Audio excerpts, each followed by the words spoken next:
In the last two lectures, we talked about writing a graph, the basic sentence structure that is required to write, and word combination, and everything that was required to write a good graph in your IELTS Writing Task 1.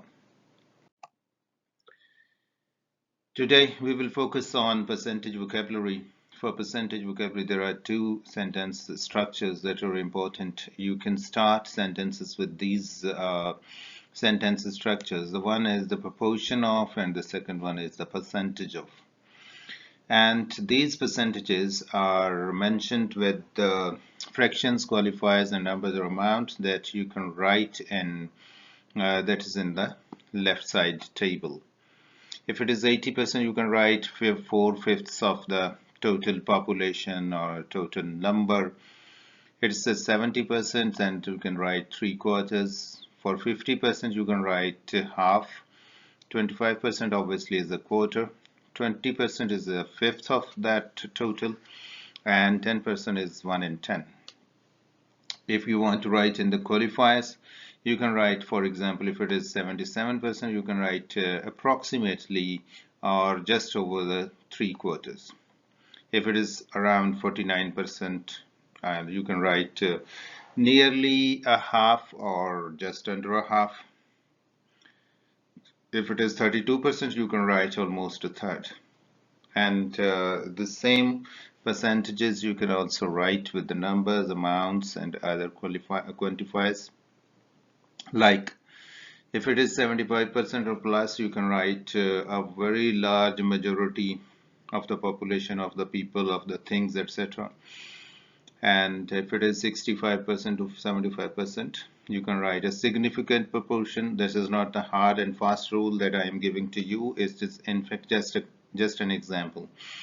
Probably you can write 60% plus. That is a significant proportion. So if it is 10 to 15%, you can write a minority of that particular number, or 5% you can mention in a very small number. Then how to present this data in graph writing? There are two ways. One, either you use parentheses, means brackets, or you use the word which plus is, which is, or which makes up, or which constitutes, or which accounts for. So these are the two ways to represent the data in your graph writing.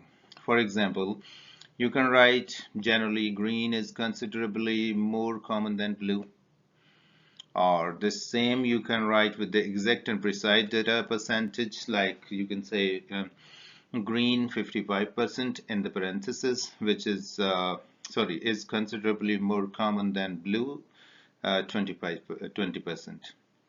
The same can you write with which is, which constitutes, like green, which is 55%, is considerably more common than blue, which makes up 20%. Then you can write in another way, right? Like you can say red, which constitutes 28%, is almost twice as popular as blue, which is 13.8. So you can also compare with the two numbers or percentages or proportions, if that is in the double or in the quarter or in the majority, whatever it is, that will be changed or used accordingly as the table or that particular graph is given in your paper to describe.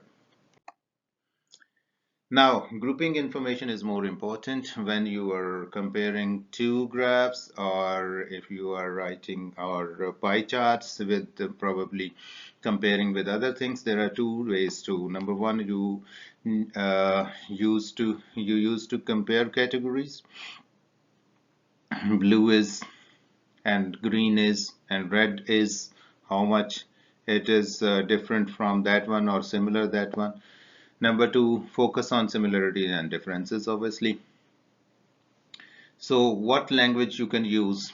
Obviously, for comparisons, we use than, or to, or as compared to, or as compared with, or in comparison with.